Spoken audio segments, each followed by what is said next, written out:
4 स्थानों पर मौन रहे। नंबर 1, जहां पाप की संभावना हो।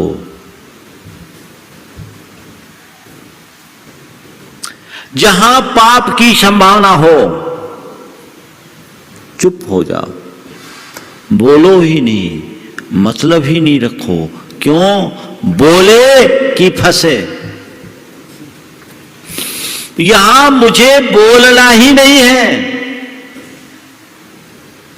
जहां पाप की संभावना हो वहां मौन धारण करने का संकल्प लो। कर सकते हैं, इसमें तो कोई कठिनाई नहीं। देख रहे हैं पाप कार्य का निमित्त आया है, लोग उसमें रुचि ले रहे हैं, रस ले रहे हैं। जो ले रुचि, जो ले रस, वे सब अपने अपने तरीके से चले, लेकिन मुझे इसमें रुचि नहीं रखना। एक मुनिराज ध्यान में मग्न थे। एक बैल उधर से तेजी से भागा, पीछे पीछे एक कसाई आया। उसने मुनिराज से पूछा, इधर से कोई बैल निकला? महाराज ने समझ दिया कि अभी मैं बोलूंगा तो ये उसका पीछा करके उसे पकड़ करके मार डालेगा। वो मौन रहे। थोड़ी देर बाद उसने फिर पूछा, महाराज मौन रहे। फिर पूछा, महाराज मौन रहे। उसे लगा कि ये तो पता नहीं कुछ बोलेंगे कि नहीं बोलेंगे। वो इधर उधर दूसरे रास्ते पर चला गया। वो बैल पूरी तरह सुरक्षित हो गया। यदि उस समय महाराज सत्य बोलते तो बैल की मौत थी, और झूठ बोलते तो उनके व्रतों की हत्या थी। उन्होंने मौन रह करके दोनों को संभाल लिया। बात समझ में आ रही? जहां पाप की संभावना दिखे, ना आप सम्मति दो ना असम्मति, मौन।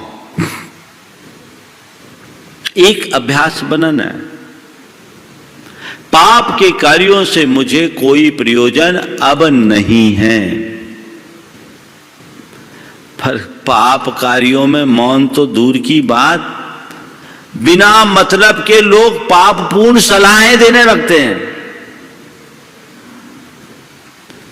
हमारे शास्त्रों में इसे पापोपदेश नाम का अनर्थ दंड कहा है। ये हमारे जीवन के लिए महान दुखदाई है, अभिशाप है। क्यों? हम इतना अभ्यास बनाए, जहां पाप की संभावना हो वहां मौन, कुछ नहीं बोलना, दूर हट जाना। नंबर 2, जहां झगड़े की संभावना हो वहां मौन, कलह हो वहां मौन।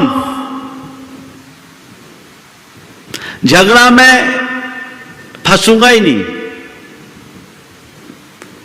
बोलने से ही झगड़ा होता है ज्यादातर। सामने वाला उग्र है, मौन हो जाए।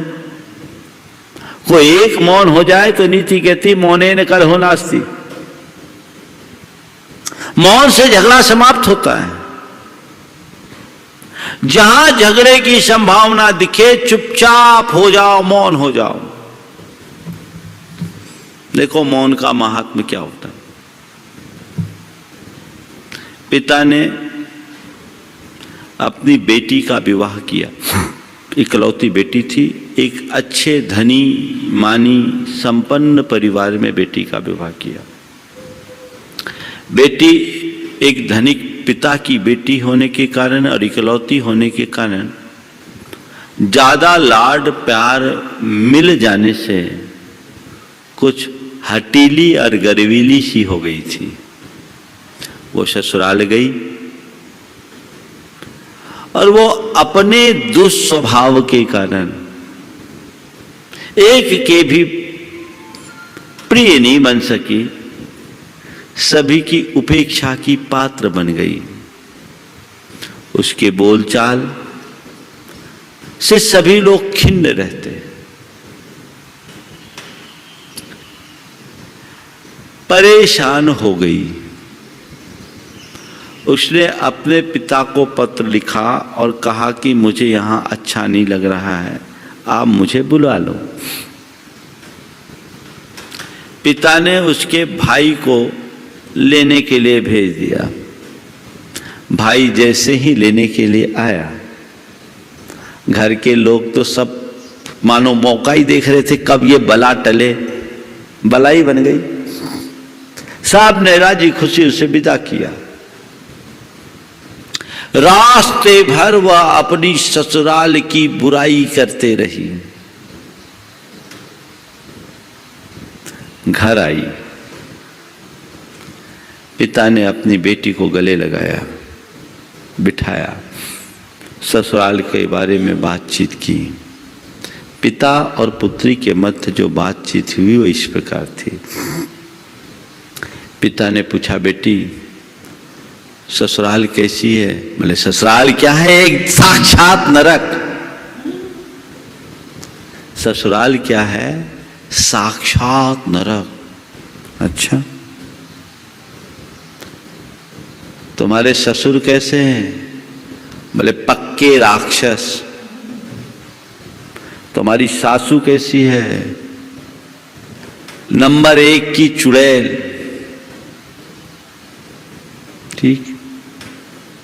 तुम्हारे जेठ कैसे हैं? तुम्हारे जेठ कैसे हैं? नंबर 1 के मक्कार। तुम्हारी जेठानी कैसी है? लगता है पिछले जन्म की डाइन रही होगी। तुम्हारी ननद कैसी है? नंबर 1 की चुगलखोर। तुम्हारा देवर कैसा है? पक्का आवारा लफंगा। और हमारे दामाद कैसे हैं? बिना पेंदी का लोटा। दामाद कैसे हैं? बिना पेंदी का लोटा। पिता ने सब बातें सुनी, समझ लिया कि जरूर कहीं ना कहीं मेरी बेटी में कमी है, सब के सब ऐसे नहीं हो सकते। पिता अनुभवी और समझदार थे। उनने बेटी से कहा, बेटी देख, ससुराल की दशा सुनकर मुझे बहुत दुख है, पर मेरे पास एक मंत्र है। वो मंत्र मैं तुम्हें देता हूं, इस मंत्र का तुम प्रयोग करोगी तो पूरा परिवार तुम्हारी मुट्ठी में आ जाएगा। तुम जैसा चाहोगी वैसा होगा। बस 6 महीने तक तुम्हें एक प्रयोग करना होगा। क्या? कोई तुमसे कितना भी कुछ भी बोले, तुम्हें मौन रहना है। तुम्हें गाली दे, तुम पर चीखे, चिल्लाए, आरोप लगाए, तुम्हें कुछ नहीं बोलना है। उसने भी सोचा केवल 6 महीने की तो बात है। अब पापा अगर बोल रहे, पिताजी अगर बोल रहे तो सही बोल रहे। उसने पिता की बात को स्वीकार लिया और पिता ने एक मंत्र से दे दिया। लड़की वापस ससुराल आई। बिना बुलाए आई इस बहू को देखकर कुछ पल तो लोगों में थोड़ी सी असहजता सी हुई, लेकिन अब आ गई सो आ गई। लेकिन लोगों ने देखा कि इस बार तो उसका व्यवहार बिल्कुल उल्टा दिख रहा है। अपना काम से काम करती है, जो ऊल जुलूल बकने की आदत थी, उल्टी सीधी बातें करने की प्रवृत्ति थी, वो सब बिल्कुल दिख ही नहीं रही है। बड़ी सहज और शांत है। थोड़ी देर में घर में लगा आपकी बात चमत्कार दिख रहा है। ये तो बहू तो बिल्कुल बदल गई है, एकदम गजब, ये तो हमेशा आग उगलने वाली इतनी शांत मूर्ति हो गई। बहू ने भी देखा, सोचा मंत्र काम कर रहा है और इसका अच्छे से अभ्यास करना चाहिए। वो और तत्परता में लग गई। धीरे धीरे धीरे धीरे लोगों की धारणा बहू के प्रति पलटने लगी कि नहीं, ये तो बड़ी शांत हो गई है, बड़ी सुशील हो गई है, बड़ी कार्यकुशल हो गई है, जिम्मेदारी को समझने लगी है। बहुत अच्छा, बहुत अच्छा। कल तक लोग उसकी आलोचना करते थे, अब उसकी प्रशंसा होने लगी। कल तक कोई उससे बात करना नहीं चाहता था, अब हर कोई उससे बात किए बिना नहीं रहता था। अब स्थिति ये बनने लगी, 6 महीने हुए और 6 महीने में ही उसकी घर की स्थिति ऐसी बन गई कि अब उससे पूछे बगैर कोई निर्णय ना हो। 6 महीने बाद उसका भाई उसे लेने के लिए आया। अब की बार कोई भेजना तो नहीं चाहते थे, लेकिन भेजना जरूरी था। गए, विदा किया। रास्ते भर ससुराल की प्रशंसा करते रहे। घर आई, पिता से मिली। इस बार भी पिता और पुत्री के मध्य जो संवाद हुआ वो इस प्रकार था। पिता ने पूछा, कैसी लगी बेटी इस बार ससुराल? इस बार बोले, पिताजी ये साक्षात स्वर्ग। अच्छा, तुम्हारे ससुर जी कैसे हैं? एकदम देवता, मेरे लिए तो पिता तुल्य है। तुम्हारी सास वे मां से ज्यादा प्यार देती है। तुम्हारे जेठ, उनमें बड़ी भैया की झलक दिखने लगी। और जेठानी मेरी बड़ी दीदी जैसी है। तुम्हारी ननद कैसी है? मेरी बहुत अच्छी सहेली है।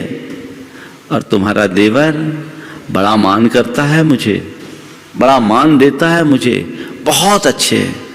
और हमारे दामाद, बोले वो तो पति परमेश्वर है। कितना बड़ा परिवर्तन! जो नरक था वो स्वर्ग बन गया। जो राक्षस है उसमें पिता की शक्ल दिख सकती है। चुड़ैल में मां का रूप दिख सकता है। धूर्त में भाई दिख सकते हैं और चुड़ैल में दीदी दिख सकती है। बिना पेंदी का लोटा पति परमेश्वर बन सकता है। ये दृष्टिकोण अंतरपन में जगना चाहिए। जहां ऐसा हो, मौन हो जाओ, तुम्हारी सकारात्मकता बढ़ेगी और घर परिवार में सकारात्मकता का वातावरण बनेगा। बहस मत करो, झगड़े से बचो। ऐसी स्थिति में बोलने से बकवाद ही होता है और व्यर्थ का बकवाद होता है। वहां से बच के निकल जाना चाहिए। तो पहली बात, जहां पाप की संभावना हो वहां मौन रहे। जहां झगड़े की संभावना है वहां भी मौन रहे। जहां विवाद या विचारों का टकराव हो वहां मौन हो जाओ। वैचारिक टकराव, मौन। दिख रहा है कि सामने वाले की विचारधारा मुझसे भिन्न दिख रही है, मैं जो सोच रहा हूं वो कुछ और सोच रहा है, तो विचारों को थोपने की कोशिश मत करो। तटस्थता से एक तरफ निकल जाओ। मौन, ठीक है, मेरी न सम्मति न असम्मति, तुम जानो, तुम्हारा काम जानो। नहीं नहीं, उसको तो समझाना चाहिए। समझना चाहे उसे ही समझाने की कोशिश करना। ना समझो को समझाना अपनी नासमझी को प्रगटाना है। बुंदेलखंड में कहावत है, मूर्ख को समझाओ तो ज्ञान गांठ को जाए, है ना। जहां मेरे विचारों का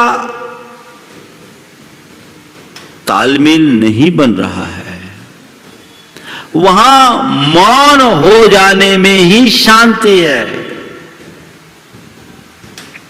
हम मौन रखें, विचारों से मौन, तब हम अपने जीवन को सुखी बना सकेंगे। कोई दिक्कत नहीं होगी। विवाद करने से अच्छा है मौन होकर के निकल जाना। कौन बहस करे? सामने वाले की रुचि अलग, सामने वालों की विचारधारा अलग। मैं अपनी विचारधारा को थोपूंगा तो झगड़ाई तो होगा। वहां मौन हो जाओ। और चौथी बात, जब कभी आप दुविधा में फंसे दिखो, मौन हो जाओ। आपको दुविधा दिख रही है, मन में संशय दिख रहा है, मौन हो जाओ। क्योंकि उस समय आप अगर कुछ भी प्रकट करोगे तो गलत होगा, ये परिणाम आ सकता है। इनसे अपने आप को बचाने का अभ्यास कीजिए। मौन रखेंगे तभी जीवन की सुरक्षा होगी। एक व्यक्ति एक तालाब के किनारे पहुंचा, देखा कि हजारों की संख्या में मछलियां तालाब के पानी में तैर रही है। बड़ी बड़ी मछलियों को तालाब में तैरता देखकर उसके मन में आया, इतनी सारी मछलियां, इन्हें कोई पकड़ने वाला नहीं। यदि मैं इन्हें पकड़ने लगूं तो रोज रोज पकड़ लूं तो मेरे पास बहुत पैसे हो जाएंगे। वो बाजार से बंसी लेकर आया, उसमें कांटा लगाया, उसमें आटा लगा दिया और बंसी डाल करके सुबह से बैठ गया कि आज तो ढेर सारी मछलियां मैं पकड़ूंगा और मछलियों को पकड़ करके ढेर सारा पैसा कमाऊंगा। पर सुबह से शाम बीत गई, मछलियां तो खूब आ रही थी, लेकिन एक भी मछली उसके बंसी में नहीं फंसी। दिन निकल गया, उसने सोचा शायद आखिरी तक एक भी आ जाएगी तो आज का दिन तो आएगा, लेकिन एक भी मछली नहीं फंसी। तभी एक बुजुर्ग उधर से गुजरे। उसने पूछा, क्या बात है, मैं सुबह से शाम हो गई अभी तक एक भी मछली नहीं फंसी, क्या वजह है? बुजुर्ग ने कहा, लगता है तुम इस गांव में नए आए हो। हाँ मैं नया हूं। ओह तभी। उसने पूछा, ओह तभी का मतलब क्या? बोले, तुम्हें पता नहीं, आज से कुछ दिन पहले यहां एक संत महात्मा आए थे। उन्होंने मौन का उपदेश दिया था, मौन रहने का उपदेश दिया था। और मौन रहने का उपदेश देने के बाद संत चले गए। ये मछलियों ने तब से मौन धार लिया है। इन मछलियों ने भी उस उपदेश को सुना और तब से मौन धार लिया। मछलियां आती है, मौन रहती है, तैरती है, आनंद लेती है। अब मुंह खोले तब तो तुम्हारे उस आटे में फंसे। ये सब मौन रखती है और दिन भर तालाब में तैरती है, तट पर आती भी है तो कुछ खाने के लिए नहीं, केवल प्रवचन सुनने के लिए। रात होती है तो मध्य में जाकर गहरे पानी में उतर कर विश्राम करती है। ये मौन है इसलिए बची है, अगर मौन तोड़ दे तो आज फंस जाए। मुझे नहीं मालूम ऐसा कहाँ हुआ, पर मैं इतना ही जानता हूँ, जितनी भी मछलियां हैं अगर मौन रख ले तो कभी नहीं फंस सकती, और मौन तोड़ दे तो जंजाल में जरूर फंसेगी। फंसने से बचने के लिए मौन रखिए। आज आप सब अभ्यास कीजिए, 1 घंटा मौन, 20 मिनट का मौन, कम से कम। उस समय ना मोबाइल अपने पास, न कुछ अपने पास, तटस्थ भाव से बैठ जाओ। ज्यादा है तो केवल अपनी आती जाती सांसों को देखो, अभ्यास करो, देखिए, इससे आपकी कार्य क्षमता भी बढ़ेगी। मौन का मतलब ये नहीं कि मौन तो कर ले, अखबार पढ़ते रहे, मुंह से तो मौन ले ले, टीवी सुनते रहे, टीवी देखते रहे, नहीं। मौन मतलब मौन, सबसे विरत होकर तटस्थ बैठ जाओ। अपने अंदर आने वाले विचार हैं उनको देखो, जानो, बहुत के साथ आप कर सकते हैं। इसका अभ्यास करें। हमारे शास्त्रों में गृहस्थों को 7 स्थानों पर नियमता मौन रखने की बात कही। भोजन करते समय मौन, अभ्यास करो।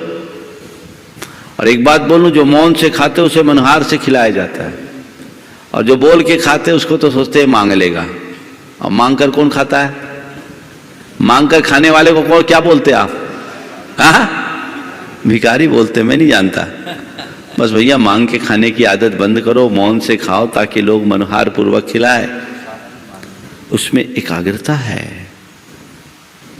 भोजन के समय मौन, बमन के समय मौन, रति क्रिया के समय मौन, जहां पाप की संभावना है वहां मौन। भोजन, बमन, रति, पाप की संभावना जहां है वहां मौन। और स्नान के समय मौन, अपने धर्म के आवश्यक कर्तव्यों का पालन करते समय मौन, समझ गए? और मल मूत्र त्यागते समय मौन। इन 7 कृत्यों के समय बहुत थोड़े थोड़े से ड्यूरेशन होते हैं। मौन रखने का अभ्यास कीजिए, अन्य भी प्रकार से कीजिए। और आप अगर मौन अपने आप को रखने के लिए अभ्यास बनाना चाहते हैं तो एक आत्म सुझाव दीजिए, मुझे शांत रहना है, मुझे शांत रहना है, मुझे शांत रहना है, मुझे शांत रहना है। ये कमांड आपको मौन रखने में मददगार बनेगा। निरंतर आप कीजिए। मौन का एक अच्छा अभ्यास आप सबका होगा। हर व्यक्ति को अपने समय और सुविधा के अनुसार मौन धारण करना चाहिए। समय आप सब